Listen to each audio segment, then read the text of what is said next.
माजी पंतप्रधानाच्या पत्नीला जिवंत जाळले, आंदोलकांनी पेटवले होते घर. नेपाळमध्ये सुरू असलेल्या जनआंदोलनाने मंगळवारी अत्यंत भीषण वळण घेतलं, जेव्हा माजी पंतप्रधान झलानाथ खनाल यांच्या पत्नी रजयलक्ष्मी चित्रकार यांचा जिवंत जळून मृत्यू झाला. राजधानी काठमांडूतील डल्यू परिसरातील यांच्या निवासस्थानी हे दुर्दैवी धक्कादायक प्रकरण घडलं. मिळालेल्या माहितीनुसार आंदोलकांनी त्यांच्या घरावर हल्ला चढवला आणि चित्रकार यांना घरात अडकवून ते पेटवून दिलं. ही घटना समोर येताच तातडीने त्यांना कीर्तिपूर बर्न हॉस्पिटलमध्ये दाखल करण्यात आलं, मात्र उपचारादरम्यान त्यांचा मृत्यू झाला, असं त्यांच्या कुटुंबियांनी सांगितलं. हे हिंसक आंदोलन मुळात सोशल मीडियावर सरकारने लादलेल्या बंदी विरोधात सुरू झालं होतं.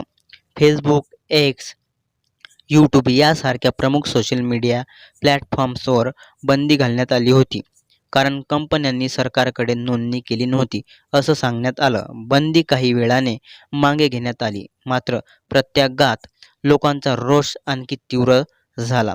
राजीनाम्यापूर्वीच आंदोलकांनी पंतप्रधान ओली यांचे घरही पेटवले.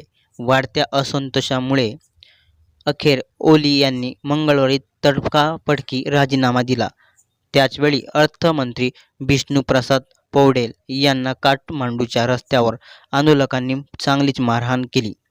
सोशल मीडियावर व्हायरल झालेल्या व्हिडिओमध्ये त्यांना लाथाबुक्क्यांनी मारताना दिसत आहे.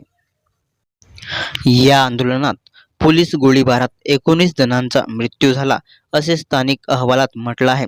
आंदोलनकर्त्यांनी संसद भवन, अनेक नेत्यांची घरं आणि सरकारी इमारती जाळून टाळल्या. काठमांडू विमानतळही बंद करण्यात आलं. लष्कराच्या हेलिकॉप्टर्सद्वारे मंत्र्यांना सुरक्षित स्थळी हलवण्यात आलेले आहे.